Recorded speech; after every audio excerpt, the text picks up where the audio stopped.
CNN This Morning continues right now. President Biden calling for a pause in Gaza to allow for the release of more hostages. New devastation and fear at a Gaza refugee camp rocked by a second Israeli airstrike in 2 days. The fear is that there is simply nowhere safe to turn. An underground city, that's an integral part of their military machine. If we need to attack it again, we'll attack it again. A glimmer of hope, some innocent civilians finally being allowed to leave the 25-mile-long Gaza Strip. The administration has been working nonstop to reach this arrangement. All of the many thousands of foreign nationals will get out, an important measure of the hope that exists in a situation that had seemed entirely hopeless.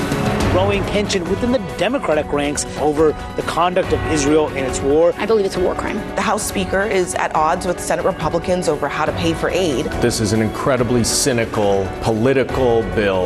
We will not allow them to use Israel as a political cudgel.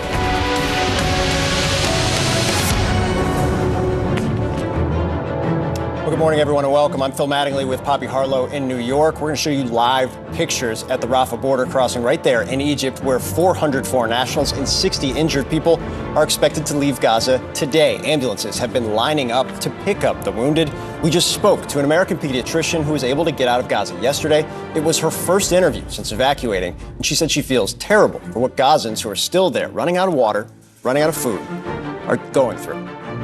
Just relieved to be here, but just feeling awful for the devastation that the Gazan people are going through right now. Pretty much camping for the last several weeks, but it's been scary. In the last 2 weeks, we kept running out of water, and that was water to flush the toilet. We always were fortunate to have drinking water, which was not true of the Gazans that were just outside the fence from us. They were running out of drinking water.